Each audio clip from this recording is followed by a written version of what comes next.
Vamos a comparar dos pasajes, hermanos. Deuteronomio 30, del 1 al 14, con Romanos 10, del 1 al 13. ¿Ok? Primero vamos a leer Romanos 10, del 1 al 13. Y les invito a que lo busquen en sus Biblias o en sus aplicaciones móviles. ¿Ok? Entonces, yo voy a estar leyendo tanto la Biblia como la aplicación móvil, porque así puedo ir de un pasaje al otro más fácilmente, sin dar tantas vueltas a las páginas de la Biblia. Entonces, primero Romanos 10, del 1 al 13. Dice la palabra del Señor, en el nombre de Yeshua. Hermanos, habla Pablo, hermanos, ciertamente el anhelo de mi corazón y mi oración a Dios por Israel es para salvación. ¿Ok? Los que estuvimos el sábado pasado, al menos yo aprendí algunas cosas muy interesantes de parte del hermano Maciel, que más adelante vamos a comentar. Pero algunas de esas cosas ya las hemos venido compartiendo aquí desde hace mucho tiempo. Que Israel es el pueblo de Yahweh, que Yahweh hizo un pacto con ellos y que el Señor ha jurado no quebrantar su pacto. Hermanos, el versículo en el cual inicialmente, cuando se formó esta congregación Pacto de Paz, el versículo que inicialmente tomamos como fundamento para la congregación Pacto de Paz es Isaías 54:10. No sé si algunos de ustedes lo recuerdan, donde dice: porque los montes se moverán y los collados temblarán, pero no se apartará de ti mi misericordia, ni el pacto de mi paz se quebrantará. Ahora, hermanos, muchas veces nosotros hacemos algo que no está mal, no es incorrecto, pero aplicamos versículos de la palabra del Señor para nosotros, y como ya lo mencioné, es correcto. Como por ejemplo, ninguna arma forjada contra mí prosperará, ¿verdad? Y yo condeno toda lengua que contra mí se levante en juicio. Es correcto aplicarlo, porque somos herederos también de las mismas promesas a través del Mesías. Pero es muy importante que además de la aplicación que hacemos de esas promesas, veamos a quién se le dice y qué significa para la persona o el pueblo al que se le está diciendo. Entonces, cuando Yahweh dice en Isaías 54:10, porque los montes se moverán y los collados temblarán, pero no se apartará de ti mi misericordia, ni el pacto de mi paz se quebrantará. Se lo está diciendo Yahweh a su pueblo Israel, y les está diciendo: yo hice un pacto de guardarlos, de restaurarlos como nación, y ese pacto no se va a quebrantar jamás. Entonces, si el pueblo de Dios hubiera entendido eso desde hace siglos, no habrían estado persiguiendo o rechazando al pueblo de Israel, porque tenemos que entender que Dios ha prometido y ha jurado por su propio nombre que no los abandonará y que no dejará que sean destruidos. ¿Ok? Entonces, a ellos a los que les da esa promesa, no a los gentiles. Pero en el Mesías, dice 2 Corintios 1:19, en el Mesías todas las promesas de Dios son sí y amén. Ahora ya nosotros nos hemos hecho partícipes. ¿Qué dice Efesios capítulo 2? Porque antes ustedes estaban alejados de la ciudadanía de Israel, de los pactos y de las promesas. Y es solamente como redimidos por Yeshua que hemos podido adquirir esas cosas: la ciudadanía de Israel, los pactos y las promesas. Si no fuera por eso, no era para nosotros, hermanos. Es porque hemos sido adoptados que ahora también podemos tomar esa palabra y decir: así, Señor, como tú le dijiste a tu pueblo de Israel, ninguna arma forjada contra ti prosperará. Bueno, yo ahora ya soy tu pueblo, Israel. Amén, hermanos. Ya soy tu pueblo. Yo no tengo derecho a esa promesa como mexicano, hermanos, ni como estadounidense, ni como ruso, ni como japonés. Necesito ser parte de Israel para poder heredar esa promesa. De otra manera no es para mí. Gloria a Dios que todo creyente en Yeshua ha heredado, pero qué tremendo que muchos creyentes en Yeshua que ya tienen esta bendición y este beneficio, lo que pasa es que lo reciben sin saber por qué lo están recibiendo. No saben que están entrando a Israel, no se dan cuenta que están siendo adoptados, y aún con todo y eso, muchas veces rechazan al pueblo de Israel. Como lo decía el pastor Maciel, todavía hoy hay pastores que dicen: no, hermano, es que mira Israel cómo oprime a los palestinos, y esa tierra no es de ellos, y ellos deben de regresarla. Ay, puro mentirero. Dentro del pueblo evangélico hay mucho antisemita. Otra cosa, hermanos, cuando Pablo dice en Romanos capítulo 11, ¿cuántas veces hemos tomado los evangélicos cristianos para nosotros la frase donde dice: porque irrevocables son los dones y el llamamiento de Dios? ¿Cuántos de esos lo hemos tomado? No, hermano, es que mira, ahí dice: irrevocables son los dones y el llamamiento de Dios, ¿verdad?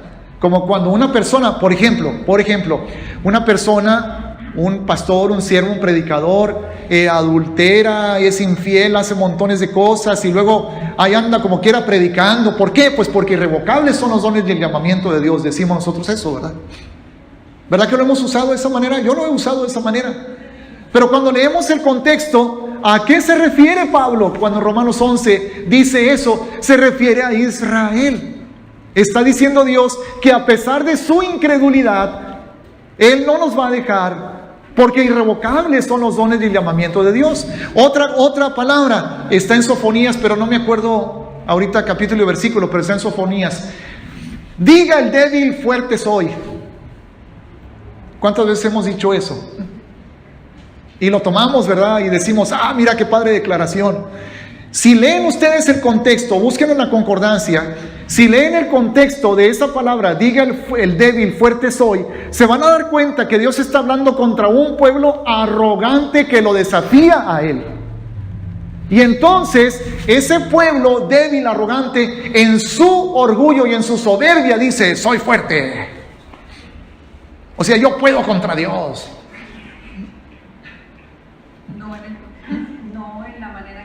No en la manera en que lo aplicamos nosotros. Tan sencillo, hermanos, con nada más ver el contexto. Léele antes, léele después, y si puedes varios capítulos antes. Por eso yo les había comentado hace 2 semanas que vamos a tener un estudio sobre la carta de Pablo a los romanos. Si ustedes, algunos se acuerdan que dije eso, pues sí lo vamos a tener, pero no comenzando hoy. Vamos a tener un estudio sobre la carta de Pablo a los romanos para poder entender el capítulo 8, para poder entender el capítulo 14. Tenemos que entender desde el principio, hermanos, la carta de Romanos, pero ya después iremos a ese tema, ¿ok? Entonces Pablo, aunque aquí estamos viendo parte de Romanos en el capítulo 10, está hablando a partir del versículo 1 y dice: hermanos, ciertamente el anhelo de mi corazón y mi oración a Dios por Israel es para salvación.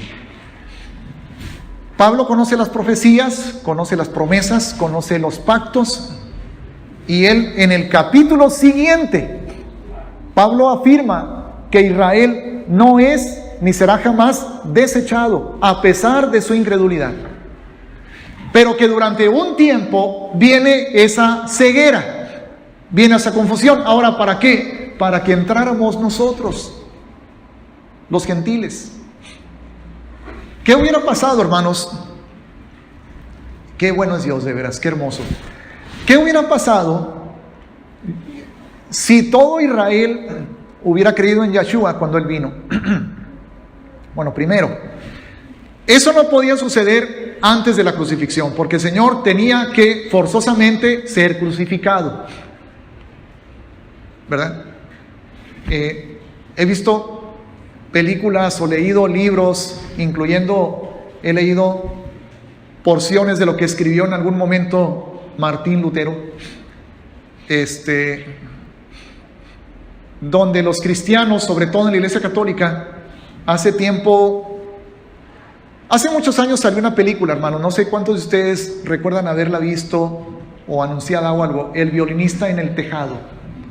Sí, allá por el 70, 71, por allá, ¿verdad? Yo todavía ni nacía. Nací en el 60. Yo la vi en el cine con mis papás, esa película, y me dejó impactado, aunque no la entendí, pero me dejó impactado. De modo que, pues ya con los recursos de la tecnología de estos días, pues la encontré en Amazon y la pedí, la compré y ya la tengo.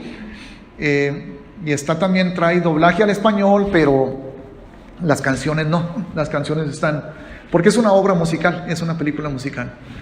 La historia es acerca de una familia judía en Rusia, o varias familias, una comunidad judía en Rusia, y cómo son desplazados por el gobierno a raíz de la revolución bolchevique, a inicios del siglo XX. Pero está un sacerdote ortodoxo hablando, más bien, no un sacerdote ortodoxo, están hablando entre dos rusos, y entonces uno le dice al otro: ¿qué? ¿Te caen bien los judíos? Los asesinos de Cristo, así, con un odio, los asesinos de Cristo, así. O sea, ¿qué no entienden? Que si no hubiera muerto, ni los pecados de ellos, ni los de nosotros, ni los de nadie hubieran sido perdonados. Era necesario que muriera. Y era necesario que el pueblo, al menos los líderes de Israel, cegaran sus ojos para no ver y entender, porque dice la palabra: si supieran quién era, no lo habrían crucificado. Así dice la palabra, ¿verdad? Fue un acto de la misericordia de Dios, hermanos, que ellos no entendieran, porque el Mesías tenía que morir para redención de ellos y para redención de nosotros. ¿Cómo se le ocurre al cristiano a través de los siglos odiar al judío porque fueron los que mataron a Cristo? Como si dijeran: ¡ay, que no lo hubieran matado! ¡Ay, pues si no lo hubieran matado! Además el Señor dijo: nadie me quita mi vida, yo la pongo. ¿Verdad que el Señor dijo eso? Nadie me quita mi vida. Entonces siempre, ¿quién lo mató? ¿Los judíos o los romanos? Lo matamos todos, hermanos, por nuestro pecado. Y Él puso su vida. Él pudo habernos juzgado y punto. Otro diluvio, diluvio no, porque Él dio un arcoíris como señal de que ya no enviaría diluvio, pero sí pudo haber mandado fuego, meteoritos. Otro meteorito del tamaño del de la costa de Yucatán. Y ya, se acaba todo. Pero Él nos quería salvar. Entonces, no tiene fundamento ese odio a los judíos. Ok. Pero a lo que iba es también a que, ¿qué tal si hubieran creído todos después de la resurrección? Ok, ya murió. A Caifás le constó que Yeshua resucitó. Él no lo negó, nada más que no quiso que se diera a conocer la verdad. Y por eso sobornó a los guardias romanos, que con su vida habrían tenido que pagar su error, y ellos fueron y contaron la verdad. Ok, ¿qué hubiera pasado si Caifás hubiera convocado a todo el Sanedrín y a todos los fariseos y a los saduceos? Sí es. Por favor, localicen a sus discípulos, al que sea, a Pedro, a Juan, a Esteban, al que se encuentren primero, porque queremos verlo y queremos humillarlo y queremos reconocerlo como nuestro Mesías y nuestro Rey. ¿No hubieran podido hacer eso? ¿Qué hubiera pasado si lo hubieran hecho?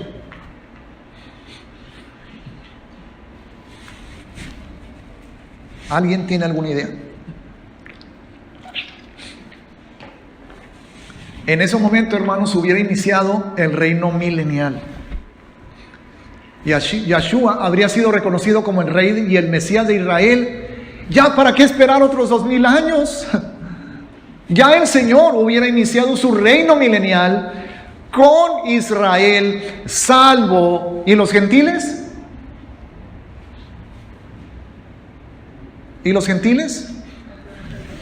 Habrían tenido de alguna manera la oportunidad de elegir Si querían ser parte de ese reino, de alguna manera, yo no sé cómo, hermanos, pero a lo que voy es lo siguiente. Vamos a decir que empieza el reino del Mesías. ¿Qué va a pasar cuando empiece el reino del Mesías al inicio del milenio, al final de los 7 años de tribulación?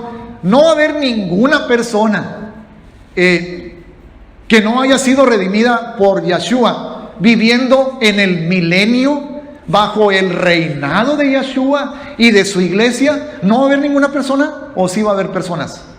Sí va a haber personas. ¿Quiénes van a ser esas personas? Las que durante los 7 años, por alguna razón de convicción o de que se les abrió el entendimiento o lo que sea, no fueron salvos antes, pero se dieron cuenta y decidieron no recibir la marca del anticristo y no adorar a la bestia. Ellos van a pasar, los que sobrevivan, van a pasar vivos al milenio. Y van a estar bajo el reinado de Yeshua. ¿Ok? Pero no van a ser la novia. No van a ser la esposa del Cordero. Van a estar como habitantes del reino, pero no como parte de la familia del Mesías. No tendrán intimidad con el Mesías. Bueno, eso nos hubiera pasado a los gentiles. Si todo el pueblo de Israel hubiese reconocido, todos habrían sido congregados desde todos los confines de la tierra, como está prometido en la palabra, hubieran llegado a Israel a posesionarse de su tierra otra vez, y entonces el reino sería exclusivamente Israel. Y nosotros, pues ahí nosotros ni habríamos nacido ya, ¿verdad? Ya no hubiéramos alcanzado nada, pero los gentiles vivos en ese tiempo habrían tenido que tomar una decisión de si sometían a la autoridad de Yeshua, el rey, o querían seguir sirviendo a sus ídolos, a sus dioses falsos, enfrentando el juicio. Y si hubieran aceptado a Yeshua como el rey, sería nada más como eso, como el rey, a servirlo, a obedecerlo, a estar en su reino, haciendo su voluntad, pero no teniendo una relación íntima con él. No la esposa, no como la esposa. Entonces, gloria a Dios. Israel rechazó, Israel endureció su corazón, pero no todos. No todos. Siempre ha habido un remanente. En una ocasión, en el libro de los Hechos, está relatado cómo cuando Pablo llega a Jerusalén, le dicen unos hermanos judíos, mesiánicos, le dicen: hermano, ya ves cómo hay decenas de miles que han creído en el nombre. Y todos son celosos de la Torá. ¡Wow! Entonces no todo Israel lo rechazó. Fue la minoría la que creyó en él, pero siempre hubo creyentes. Entonces, ¿por qué la mayor parte lo rechazó? Porque el Señor nos amó a nosotros también. Y quiso alcanzarnos a nosotros. Entonces, en el capítulo 11 de Romanos, Pablo explica eso, hermanos. Y sabe él que la salvación de Israel tendrá que retrasarse. No la salvación de los israelitas individualmente, porque todos tienen la misma oportunidad de tomar la decisión de creer en el Mesías, así como cada uno de nosotros. Pero como nación, como pueblo, esa salvación se tendría que retrasar. ¿Hasta cuándo? Dice Pablo en Romanos 11:25, hasta que entre la plenitud de los gentiles. Entonces todo Israel será salvo.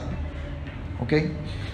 Pero estamos aquí en Romanos capítulo 10, donde Pablo dice, ahora en el versículo 2, porque yo les doy testimonio de que tienen celo de Dios, pero no conforme a ciencia. O sea, ¿qué quiere decir Pablo? Pues es que él era uno de ellos, hermanos. Celo de Dios. Pero no conforme a ciencia es porque tienen el entendimiento entenebrecido y no pueden conocer la verdad de que la Torá ratifica a Yeshua como el Mesías. Ellos no pueden entender esas verdades.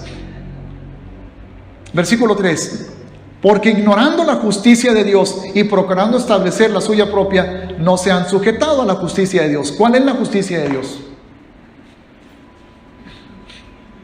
¿Cuál creen que es la justicia de Dios? El sacrificio de Yeshua. Esa fue la expresión máxima de la justicia de Dios.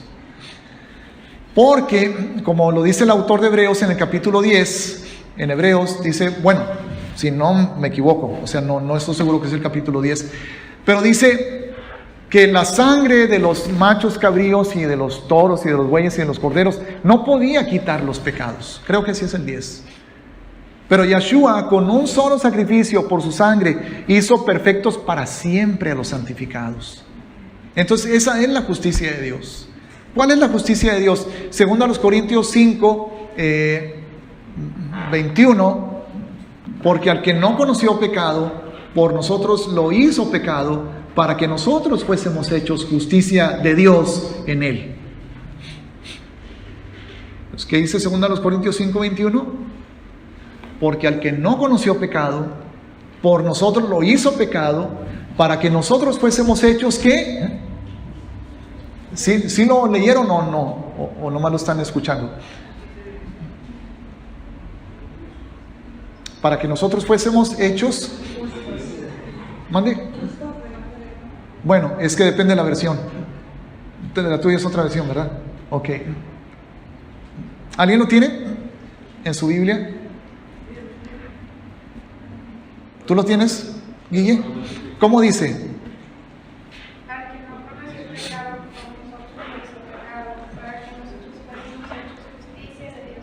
Ahí está, justicia de Dios. Para que nosotros fuésemos hechos justicia de Dios. Entonces, ¿qué fue lo que pasó con Israel? Que ignoraron eso. Ignoraron que Yeshua, que no conoció pecado, por nosotros fue hecho pecado, para que nosotros fuésemos hechos justicia de Dios en él. Y procurando establecer la suya propia, no se han sujetado a la justicia de Dios. ¿Cuál es la suya propia? No, queremos seguir ofreciendo sacrificios. Nosotros le seguimos con la vaca roja, con el cordero cada Pesaj, con la vaca cada Yom Kippur. Bueno, pues sígale, mijito, ¿verdad? Pues acuérdense que hasta el Talmud dice, hermanos, que 40 años antes de la destrucción del templo, el hilo rojo que colgaban cuando presentaban sacrificios y que se convertía en blanco, dice el Talmud, 40 años antes de la destrucción del templo, el hilo rojo dejó de convertirse en blanco. ¿Qué quiere decir? Yahweh ya no aceptó sus sacrificios. Quisieron seguir con su propia justicia. Ok, versículo 4.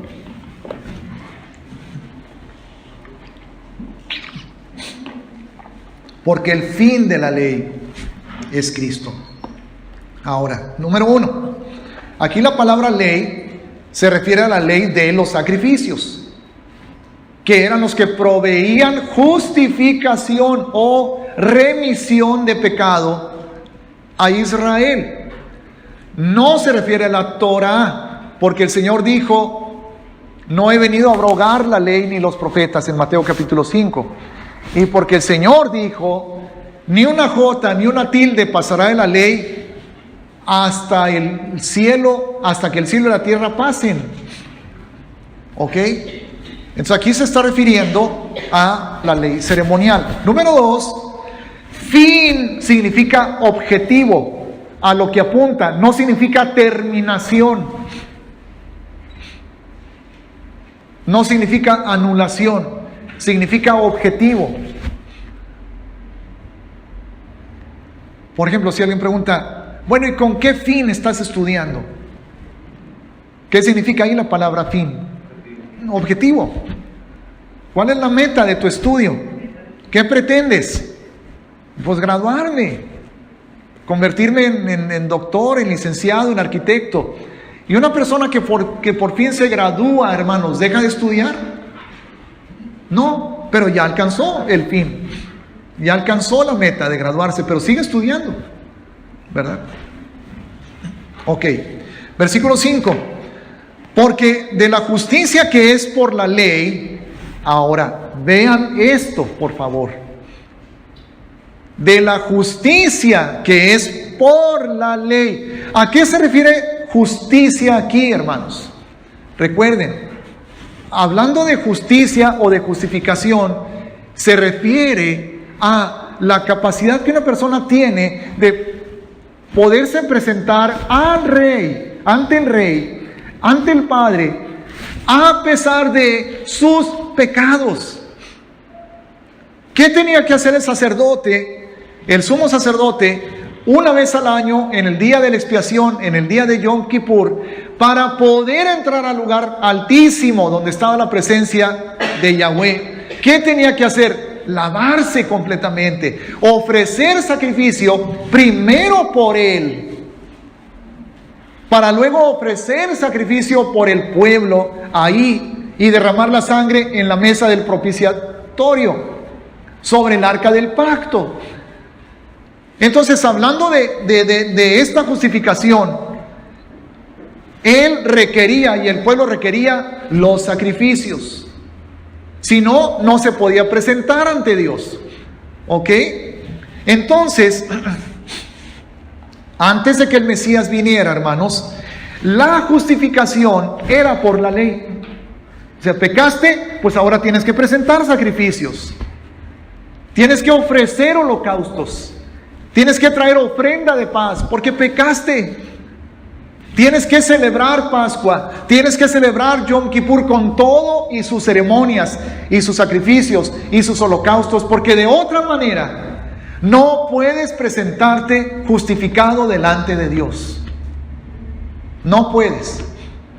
Entonces, esa es la justicia a la que se refiere el versículo 5. La justicia que es por la ley. Moisés escribe así: el hombre que haga estas cosas vivirá por ellas. Pues sí, obedece la Torá, presenta los sacrificios cada vez que sea necesario y estás bien. Pero recordemos, nadie puede obedecer la Torá 100%.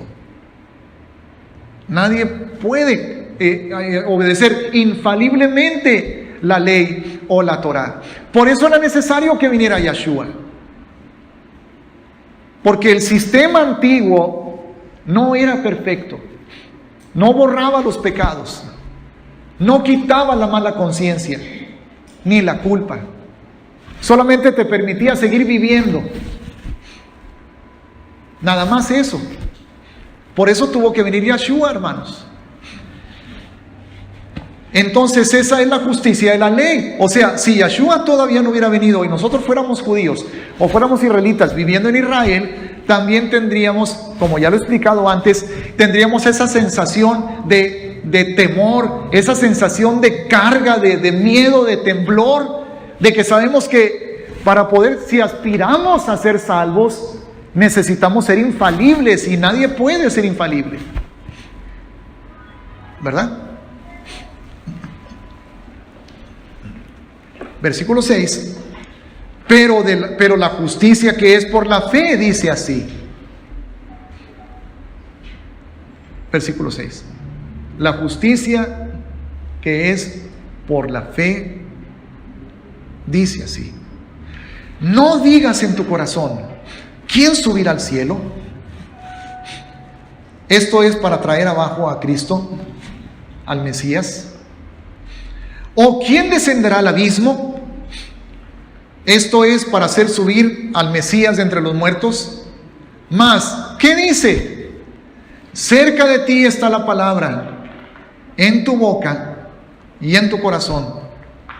Esta es la palabra de fe que predicamos: que si confesares con tu boca que Yahshua es el Señor y creyeres en tu corazón que Dios le levantó de los muertos, serás salvo, porque con el corazón se cree para justicia, pero con la boca se confiesa para salvación. Pues la Escritura dice: todo aquel que en él creyere no será avergonzado, porque no hay diferencia entre judío y griego, pues el mismo que es Señor de todos es rico para con todos los que le invocan, porque todo aquel que invocare el nombre del Señor será salvo. Ahora, ¿de dónde está tomado esto, hermanos? De Deuteronomio 30. Vamos a Deuteronomio 30, por favor. ¿Ok? Entonces vamos a comenzar a analizar ahora el texto de Deuteronomio 30 y luego vamos a ir comparando los dos pasajes, pero primero vamos a ver algo también del trasfondo profético de Deuteronomio 30. En el capítulo 29, hermanos, el Señor ya había advertido al pueblo de Israel que si ellos se apartaban de sus mandamientos, ellos serían dispersos en todo el mundo y entre las naciones. Por eso, en el capítulo 30 comienza hablando de esta manera. Dice, versículo 1: sucederá que cuando hubieren venido sobre ti todas estas cosas, o sea, las cosas que el Señor ya había advertido, ¿verdad?, la bendición y la maldición que he puesto delante de ti, y te arrepintieres en medio de todas las naciones donde te hubiere arrojado Yahweh tu Dios. Wow. O sea, entonces lo que está diciendo es, cuando tú te arrepientas, ya no vas a estar en Israel, vas a estar disperso en todo el mundo, porque habrás desobedecido y habrás abandonado mi camino, mi Torah, mis mandamientos. Entonces, en el versículo 1, donde dice, sucederá que cuando hubieran venido sobre ti todas estas cosas, ¿en qué tiempo, hermanos, está hablando? ¿A qué tiempo se está refiriendo? Cuando Yahweh le dice esto a Israel a través de Moisés, ¿a qué tiempo se refiere? ¿En el tiempo de ese momento presente? Es en el tiempo futuro, hermanos. Tiempo que ahora ya estamos comenzando a ver que se cumple, pero todavía no se cumple. O sea, todavía está en el futuro. Desde el punto de vista nuestro, esto es futuro aún, pero ya estamos viendo cómo comienza a cumplirse. Primero, porque en 1948 ya nació el Estado de Israel. Sin embargo, hermanos, una gran cantidad de israelíes y judíos todavía viven en las naciones. Y estamos viendo cómo eso se cumple delante de nuestros ojos, en parte a través del ministerio de Operación Éxodo, que está ayudando al pueblo judío a hacer su aliyah y regresar a su tierra, Israel. Pero es futuro. Versículo 2. Entonces dice, cuando tú reconozcas, estando en esas naciones, y te arrepintieres. Y el 2 dice, y te convirtieres a Yahweh tu Dios. ¿Qué es esa conversión a Yahweh? ¿Cómo sucede? ¿Cuándo sucede? ¿Cómo se cumple, hermanos? Dice, si te convirtieres a Yahweh tu Dios. Como resultado, ¿verdad? Pero primero convirtieres, ¿a qué se refiere? Mande. ¿Sí? ¿A quién? ¿Sí, hermano? ¿Sí, hermano? A Yahshua. Esa conversión a Yahweh no puede ser diferente que convertirse a Yahshua. No se puede cumplir de otra manera. Ellos no se pueden convertir a Yahweh si no reconocen a Yahshua como su Mesías, hermanos. Es imposible. Porque dice Yahshua, el que me recibe a mí, ¿recibe a quién? Al que me envió. Entonces, para que Israel pueda convertirse a Yahweh, tienen que ser por medio de Yahshua. Nadie viene al Padre sino por mí, ¿verdad? Y Hechos 4:12, porque no hay otro nombre bajo el cielo dado a los hombres en el cual podamos ser salvos. ¿Quién le dice a quién estas palabras? Pedro se las dice a los judíos. Hermanos judíos, ustedes como judíos ya no pueden ser salvos en otro nombre que no sea en el nombre de Yahshua. ¿Ok? Entonces aquí está hablando también algo que ya estamos viendo que se cumple, hermanos, porque muchos judíos, muchos israelitas ya están conociendo a Yahshua como Salvador, aunque no todos. Falta el grueso de la nación, pero ya estamos viendo cómo se está cumpliendo. Y sin embargo, el cumplimiento total de este pasaje es todavía futuro. ¿Ok? Entonces, es de esto de lo que Pablo está hablando en Romanos 10. de esa salvación profetizada. Y Pablo sabe que no es tiempo todavía, porque no ha entrado la plenitud de los gentiles. Ahora, no se refiere, cuando dice entrar la plenitud de los gentiles, no se refiere a que todos los gentiles van a ser salvos. No, va a entrar la plenitud de los que van a ser salvos, no todos. Y eso está muy claro en la palabra, hermanos. Muchos son los llamados y pocos los escogidos. Y muchos son los que entran por la puerta ancha, pero pocos los que entran por la puerta estrecha, ¿verdad? Eso está muy claro.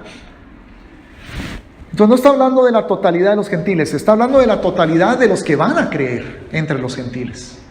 Y entonces todo Israel será salvo. Ok, versículo 2 de Deuteronomio 30. Y te convirtieres a Yahweh tu Dios, y fíjense, hermanos, y obedecieres a su voz conforme a todo lo que yo te mando hoy. ¿Qué les manda hoy? ¿Qué es eso? Tú y tus hijos con todo tu corazón y con toda tu alma. ¿A qué se refiere cuando dice todo lo que yo te mando hoy?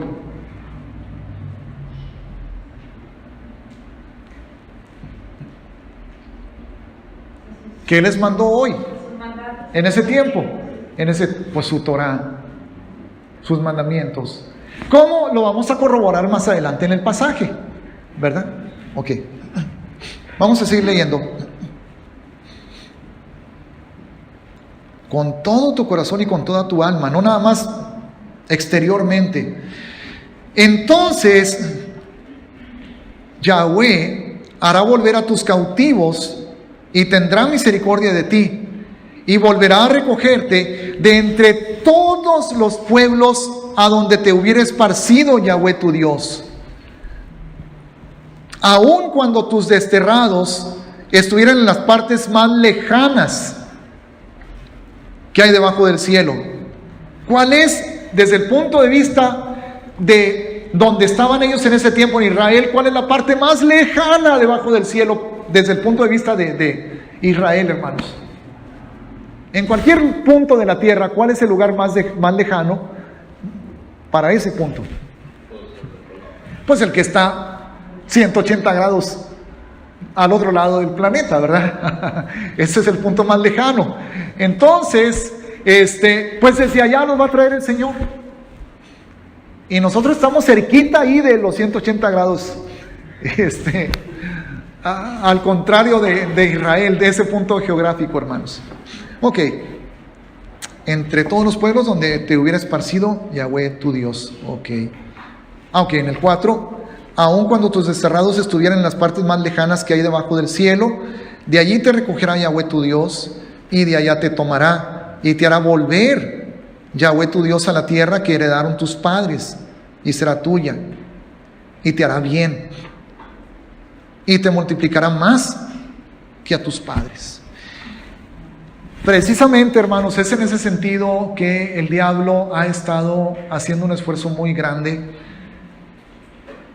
Primero que nada, por establecer un gobierno mundial, a través de la ONU, a través de diferentes organizaciones.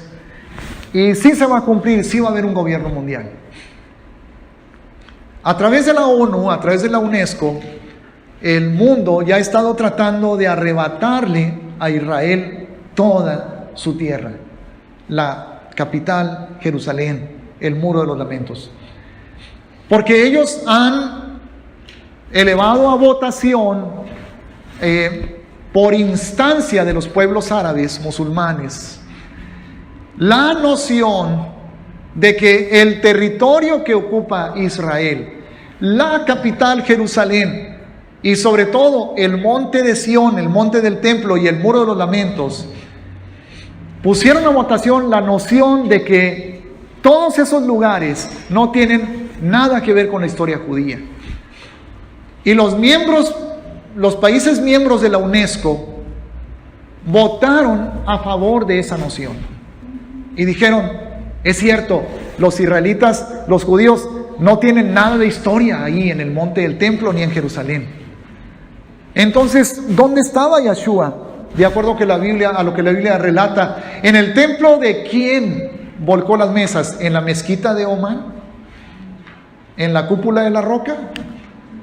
Voltó las mesas de los cambistas de los musulmanes que estaban ahí haciendo negocio con los sacrificios que pide el Corán.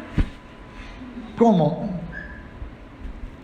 Entonces, esa es una mentira aberrante, hermanos. Es satánico eso.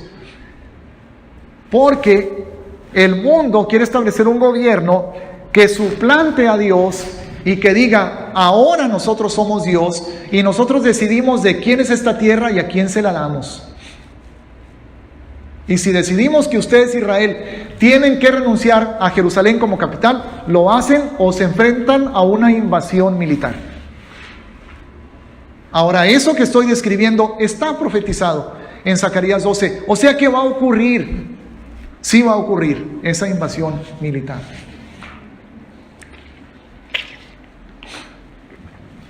Pero el Señor dice, yo les di esa tierra.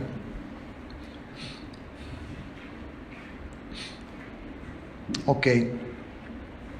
Versículo 6, es muy importante esto. Y circuncidará a Yahweh tu Dios tu corazón y el corazón de tu descendencia, para que ames a Yahweh tu Dios con todo tu corazón y con toda tu alma, a fin de que vivas. Y pondrá Yahweh tu Dios todas estas maldiciones sobre tus enemigos y sobre tus aborrecedores que te persiguieron. Y tú volverás y oirás la voz de Yahweh y pondrás por obra todos sus mandamientos que yo te ordeno hoy. Ahí está. ¿Cuándo qué, hermanos? ¿Cuándo es que Israel va a poner por obra todos sus mandamientos que le mandó en ese momento el Señor? Cuando sea circuncidado su corazón, cuando se conviertan. ¿Y cómo es esa conversión? Ya lo dijimos hace un momento, ya lo establecimos. Cuando creen en Yahshua. Y está en futuro. O sea, Israel se convertirá y todos los mandamientos serán guardados. Entonces, ¿cómo dice el pueblo cristiano, como yo lo decía antes, que Yahshua ya canceló la ley? Que ya no tenemos que guardar los mandamientos. Y aquí todavía está hablando de esto en futuro, hermanos. La conversión de Israel todavía está por ocurrir. Y cuando eso ocurra, Dios no va a decir, bueno, ya se convirtieron todos, sí, ya no falta ni uno. Ok, ahora sí la ley ya quedó atrás. No, como resultado de esa conversión se van a guardar todos los mandamientos de la palabra de Dios. Entonces no es cierto, es mentira que la ley ya quedó anulada, hermanos. Quedaron anulados los sacrificios, porque Yahshua es nuestro sacrificio. El objetivo de la ley es Yahshua. La ley lo que hace es, dicen, miren, los estoy guiando a Yahshua. Pero una vez que conocen a Yahshua, la ley no queda atrás.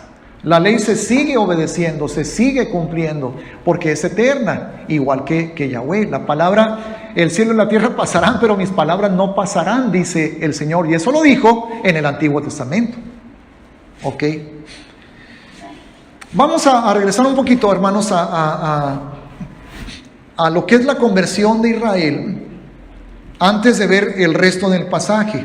En Deuteronomio 30 se está anunciando desde la Torá la conversión de Israel. Ahora, esto es Torá, es el último libro del Pentateuco. Pero ahora vamos a ver profetas.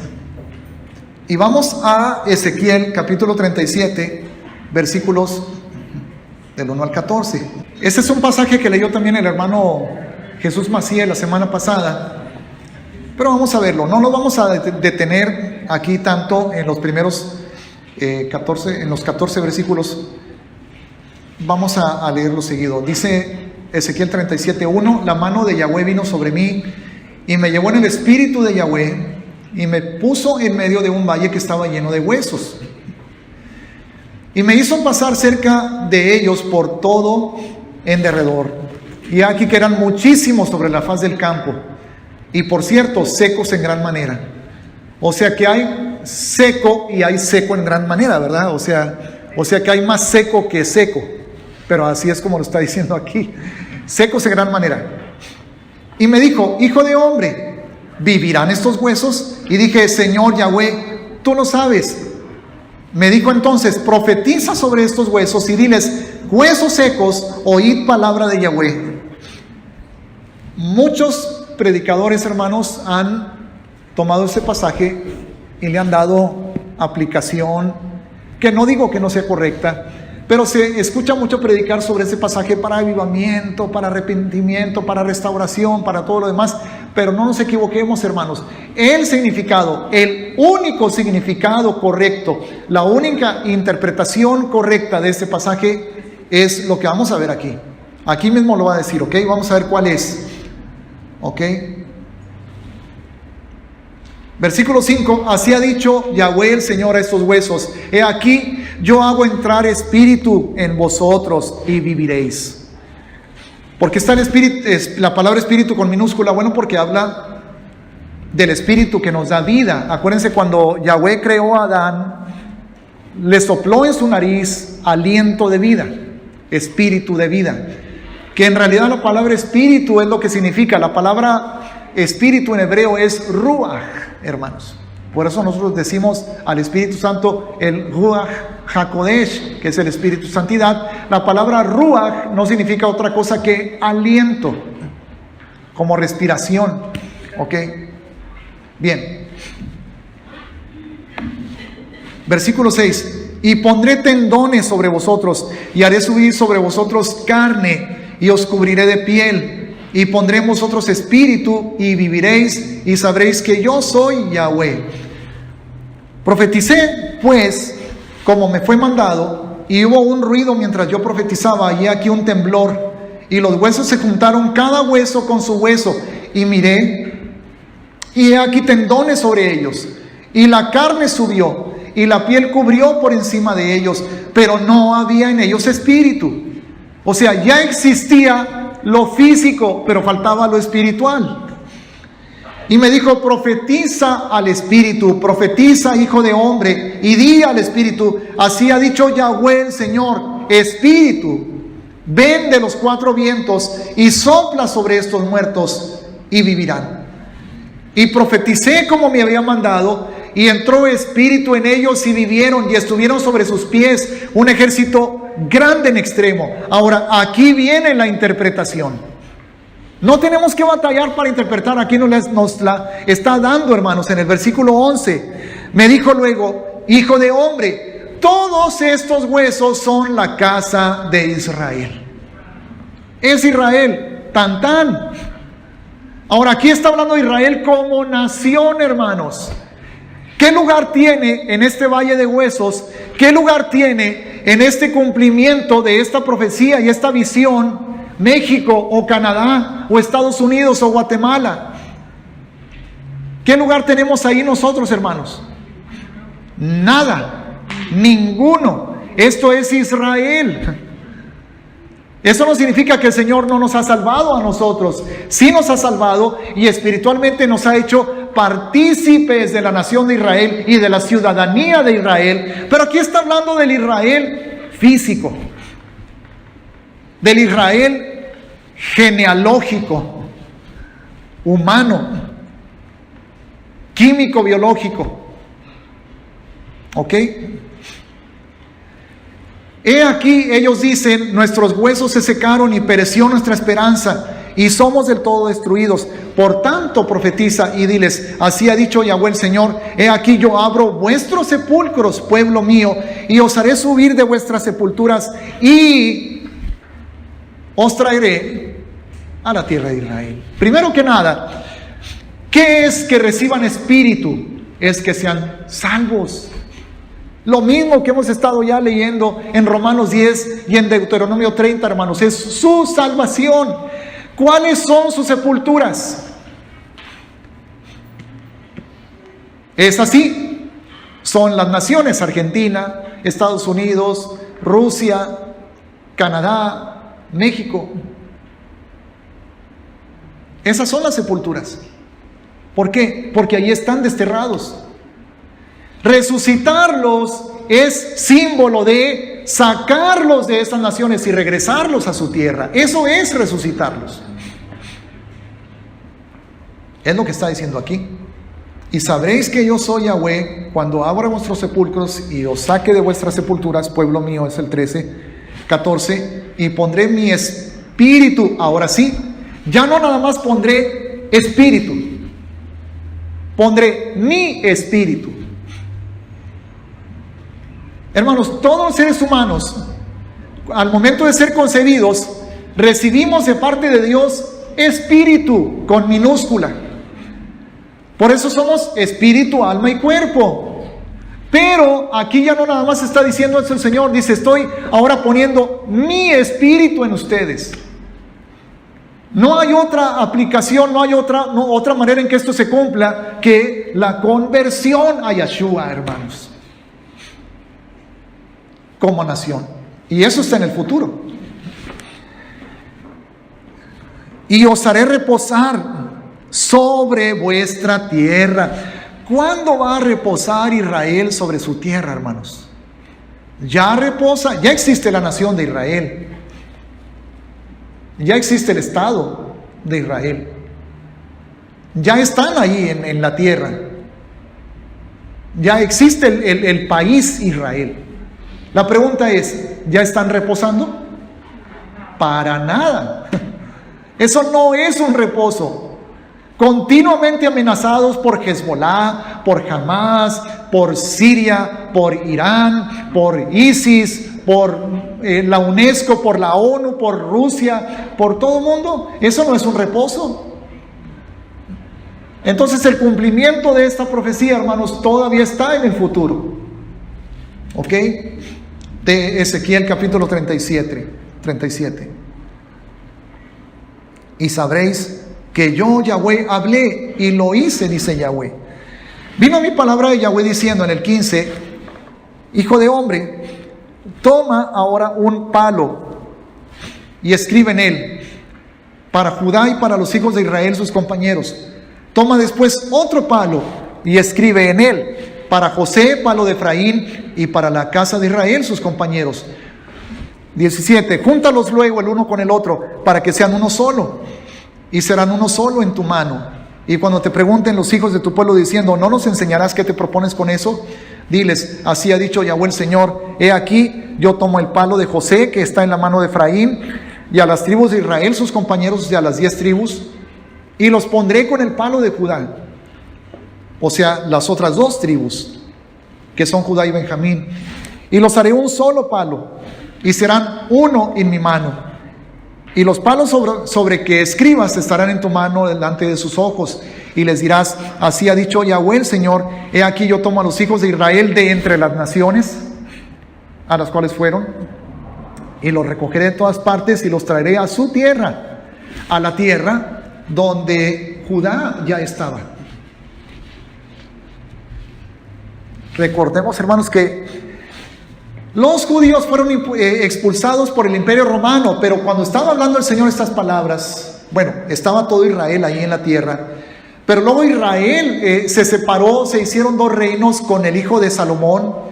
Se quedó el reino del sur con Judá y Benjamín, y se dividió el reino del norte con las otras 10 tribus, conocidas con el nombre de Efraín. Entonces, esas 10 tribus eran las tribus, las ovejas perdidas de la casa de Israel, a las que Yeshua envió a los 70 discípulos cuando estaban en la tierra, y les dijo: vayan a buscar a las ovejas perdidas de la casa de Israel.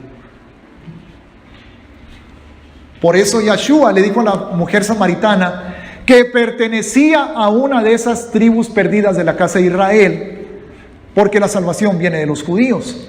Y por eso también le dijo: ustedes adoran lo que no saben, nosotros adoramos lo que sabemos. Porque Judá permaneció en su tierra hasta que fueron expulsados por los romanos también ellos. Versículo 22. Y los haré una nación en la tierra. Perdón, ya llegamos hasta ahí, ¿verdad? En los montes de Israel, y un rey será a todos ellos por rey. ¿Quién será ese rey? No puede ser otro que Yeshua, ¿verdad? Y nunca más serán 2 naciones, ni nunca más serán divididos en 2 reinos, ni se contaminarán ya más con sus ídolos, con sus abominaciones y con todas sus rebeliones. Y los salvaré de todas sus rebeliones con las cuales pecaron, y los limpiaré y me serán por pueblo, y yo a ellos por Dios. ¿Dónde más están estas palabras, hermanos? Me serán por pueblo, y yo a ellos por Dios. ¿Alguien sabe?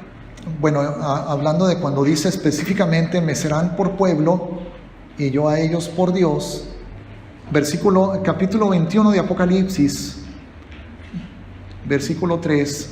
Y oí una gran voz del cielo que decía, hablando de la nueva Jerusalén que desciende: he aquí el tabernáculo de Dios con los hombres. Ahora, ¿quién es el tabernáculo de Dios con los hombres?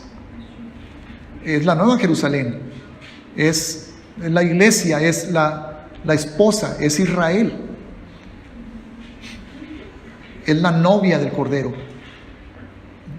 es la nueva Jerusalén. Dice el versículo 2 que desciende dispuesta como una esposa ataviada para su marido. Y en este versículo más adelante nos describe que sus 12 puertas son las 12 tribus, ¿verdad? Y los 12 cimientos son los 12 apóstoles. Y todos los 24 son judíos o israelitas. ¿Ok? Entonces dice, y Él morará con ellos en 21:3 de Apocalipsis, y ellos serán su pueblo, y Dios mismo estará con ellos como su Dios. Ok, entonces es la nueva Jerusalén, hermanos. Y ahí disfruta de esa bendición y ese beneficio el mundo entero, porque estamos ya hablando ya del reino posterior al milenio, donde todos los que estén ahí serán salvos. Ok. Versículo 24. Mi siervo David será rey sobre ellos. Bueno, no será David en persona, el que una vez fue rey de Israel, sino, recuerden las palabras del pueblo cuando iba a Yeshua, las palabras de Bartimeo el ciego. ¿Cómo gritaba Yeshua? Hijo de David, ten misericordia de mí, ¿verdad? Porque él es el heredero, Yeshua es el heredero del trono de David. Y todos ellos tendrán un solo pastor y andarán hablando del futuro, andarán en mis preceptos, y mis estatutos guardarán y los pondrán por obra. Habitarán en la tierra que di a mi siervo Jacob, en la cual habitaron vuestros padres. En ella habitarán ellos, sus hijos y los hijos de sus hijos para siempre. Ahora, ¿cuándo se cumple esto, hermanos? Bueno, su conversión cuando creen todos en Yeshua. Viene Yeshua a reinar en el milenio. Pero ¿cuánto dura el que ellos habiten en la tierra que le dio a Jacob? No nomás el milenio, es para siempre. Es eterno. Eternamente, hermanos. Es algo irrevocable. ¿Ok? Bueno. Versículo 26. Y haré con ellos, cuando ya ustedes puedan entrar a revisar la página de la congregación Brit Shalom, van a ver este versículo en la página inicial, este versículo de Daniel 37:26. Ezequiel 37:26, perdón. Y haré con ellos pacto de paz, Brit Shalom, pacto perpetuo será con ellos, y los estableceré y los multiplicaré, y pondré mi santuario entre ellos para siempre. Estará en medio de ellos mi tabernáculo, y seré a ellos por Dios, y ellos me serán por pueblo, y sabrán las naciones que yo, Yahweh, santifico a Israel, estando mi santuario en medio de ellos para siempre, en medio de Israel. ¿Ok? Hermanos, que acabamos de leer en Apocalipsis 21, que cuando desciende la nueva Jerusalén, dice, he aquí el que, ya lo leímos, Apocalipsis 21:3, he aquí el tabernáculo de Dios con los hombres. Y aquí el Señor está diciendo en el versículo 27, estará en medio de ellos mi tabernáculo. O sea, está hablando exactamente de la misma cosa, de la nueva Jerusalén. Jeremías 31, por favor, versículos 31 al 34. He aquí vienen días, dice Yahweh, en los cuales haré nuevo pacto. Ok, ¿qué acabamos de leer en Ezequiel 37, 26? Estableceré con ellos mi pacto de paz. Ok, y aquí dice, he aquí que vienen días, dice Yahweh, en los cuales haré nuevo pacto con la casa de Israel y con la casa de Judá. Que leímos en Ezequiel 37, los dos palos, uno de Judá, el otro de Israel o de Efraín, y son juntos, ¿verdad? Son unidos esos dos palos, y aquí está hablando de lo mismo. Haré nuevo pacto con la casa de Israel y con la casa de Judá. No como el pacto que hice con sus padres el día que tomé su mano para sacarlos de la tierra de Egipto, porque ellos invalidaron mi pacto, aunque fui yo un marido para ellos, dice Yahweh. O sea, el pacto de los sacrificios y los holocaustos fue quebrantado. Ellos no fueron fieles a ese pacto. Hubo muchos periodos en la historia de Israel, hermanos, en los que se suspendieron los sacrificios. Es más, ni siquiera conocían la Torá. El templo llegó a ser destruido porque ellos no fueron fieles al pacto. Pero este pacto nuevo es diferente. Es el pacto en Yahshua. Y ahorita lo vamos a corroborar en el Nuevo Testamento. Versículo 33. Pero este es el pacto que haré con la casa de Israel después de aquellos días, dice Yahweh. Daré mi ley en su mente y la escribiré en su corazón, y yo seré a ellos por Dios y ellos me serán por pueblo. Otra vez habla de lo mismo. Y no enseñará más ninguno a su prójimo, ni ninguno a su hermano, diciendo, conoce a Yahweh, porque todos me conocerán. ¿A qué se refiere aquí con conocer? Es a tener una relación íntima con el Padre, personal. ¿Ok? Porque ya no será como nación nada más, hermanos, será individual, personal. Cada uno conocerá a Yahweh de una manera íntima. Desde el más pequeño de ellos hasta el más grande, dice Yahweh, porque perdonaré la maldad de ellos y no me acordaré más de su pecado. ¿Cómo es posible eso? Solamente por la sangre del Mesías. Solamente por la sangre de Yahshua, hermanos. Ahora vamos a comparar estos versículos que ya leímos acerca de la conversión de Israel, sobre todo de Jeremías 31-34. Vamos a Hebreos capítulo 8, vamos a ver versículo 10. Ahora, aquí está hablando, ya para esto Yahshua ya murió, ya resucitó, ya se fue al cielo, hermanos. Y ahora la carta de los Hebreos le está ministrando al pueblo hebreo, evangelizándolos. Ay, ya me incluí. Dije evangelizándonos. Ok, versículo, desde el 8. Hebreos 8:8. Porque reprendiéndolos dice, he aquí vienen días, dice el Señor. Es lo mismo que Jeremías 31.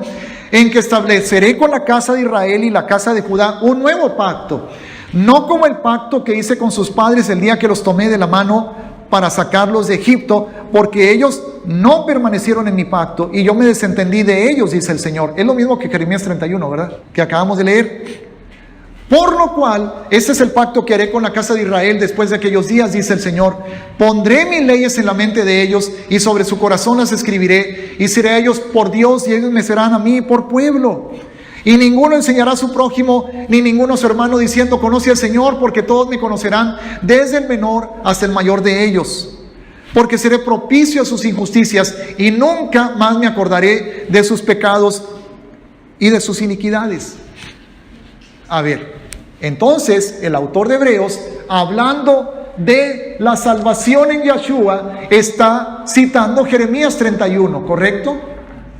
Por lo tanto, Jeremías 31 está anunciando la salvación en Yahshua. ¿Y qué pasa con la ley, hermanos, cuando uno es salvo por Yahshua? ¿Queda atrás? ¿Se anula? ¿Se cancela? No, dice, las pondré en sus mentes y las escribiré en sus corazones. En lugar de que la Torá quede anulada, al contrario, entra a nosotros. Ahora, Deuteronomio capítulo 30, versículo 6. Deuteronomio 36. Es otra promesa de salvación, hermanos, de redención y de conversión. Y circuncidará Yahweh tu Dios tu corazón y el corazón de tu descendencia. Romanos capítulo 2, versículos 28 y 29. Pues no es judío el que lo es exteriormente, ni es la circuncisión la que se hace exteriormente en la carne, sino que es judío el que lo es en lo interior, y la circuncisión es la del corazón, en espíritu, no en letra, la alabanza del cual no viene de los hombres, sino de Dios. O sea, el pueblo judío ya tiene la circuncisión física. ¿Cuál le falta? La del corazón. ¿Eso anula la importancia de la física? Pregunto, ¿sí o no? No la anula. Romanos 3, dice el versículo 1, o sea, enseguida, ¿qué ventaja pues tiene el judío o de qué aprovecha la circuncisión? O sea, si el judío es el que lo es espiritualmente y la circuncisión es la que se hace en el corazón, entonces ¿qué ventaja tiene ser judío y qué ventaja tiene ser circuncidado? Dice el versículo 2, mucho, en todas maneras. Pero bueno, ese es otro tema. Ese es otro tema. Pero no está anulando la importancia de la circuncisión física. Más bien está estableciendo que sin la circuncisión espiritual, la física no sirve para nada.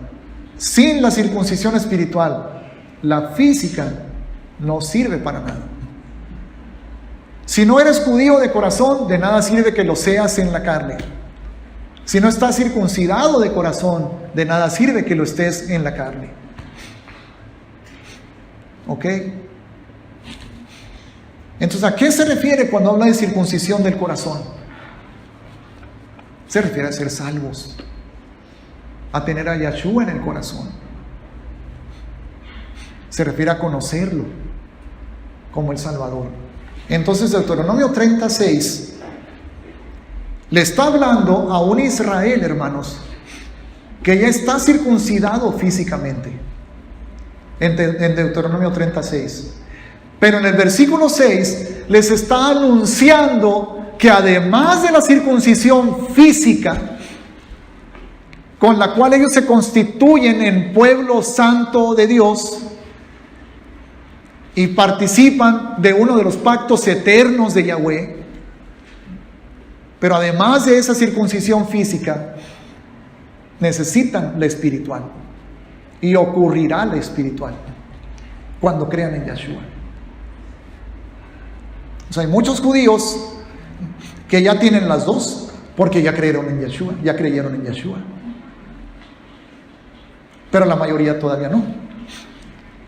Entonces, ¿qué dice el 6? Y circuncidará Yahweh tu Dios tu corazón. Hermanos, Deuteronomio 30, todo es futuro.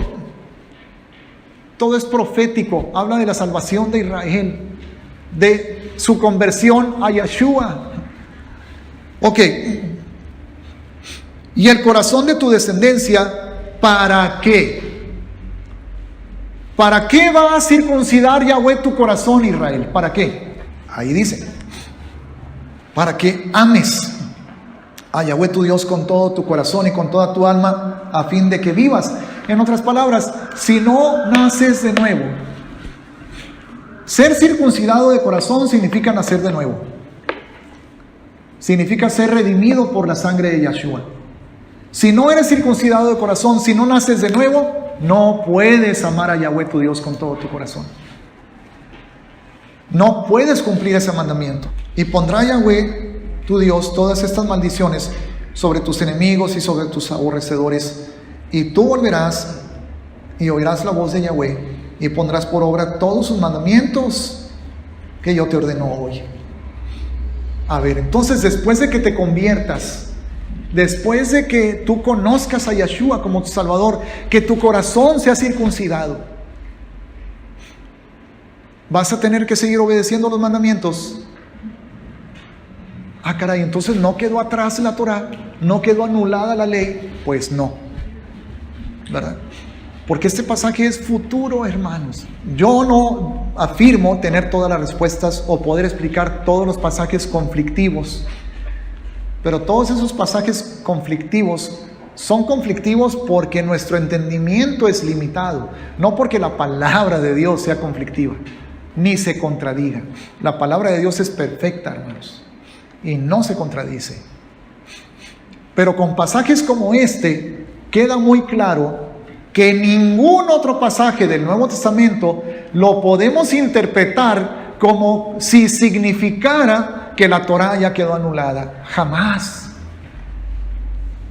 Y hay muchísimos pasajes que nos corroboran que es eterna, hermanos, que mientras el cielo y la tierra existan, está vigente la Torah de Yahweh. También queda claro que no somos salvos por obedecer la Torah. Somos salvos únicamente por la gracia de Dios a través del sacrificio de Yeshua, de su sangre, por la fe en Él. Nada más. Pero el resultado y el fruto, aquí lo hemos estado leyendo, te vas a convertir a Yahweh y vas a obedecer sus mandamientos. Te vas a convertir y vas a ser fiel a sus estatutos. O sea, la obediencia a la Torah es producto de la salvación, no es para salvación. Es un producto de la salvación. Por eso Jacobo en su carta decía: muéstrame tu fe pero por tus obras. Si tienes fe pero no tienes, si dices que tienes fe pero no tienes obras, entonces tu fe está muerta. Y esa fe muerta, ¿podrá salvarte? Les pregunta, ¿podrá salvarte? Pues no, porque es una fe muerta. No nos salvan las obras, hermanos, nos salva la fe. Pero la fe viva produce resultados, produce fruto, produce obras. Ok, vamos a ver hasta dónde vamos a llegar, porque no lo vamos a terminar, obviamente. Fíjense cómo dice, bueno, vamos a leer desde el 9. Y te hará Yahweh tu Dios abundar en toda obra de tus manos, en el fruto de tu vientre y en el fruto de tu bestia, y en el fruto de tu tierra para bien. Porque Yahweh volverá a gozarse sobre ti para bien, de la manera que se gozó sobre tus padres.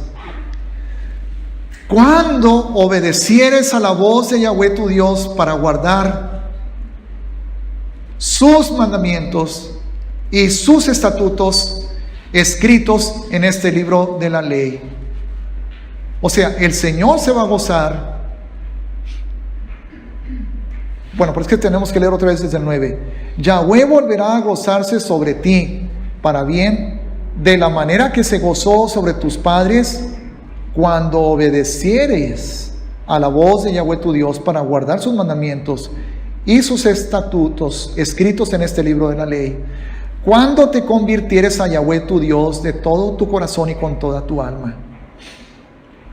Y a partir del versículo 11 es que vamos a ver en el próximo estudio.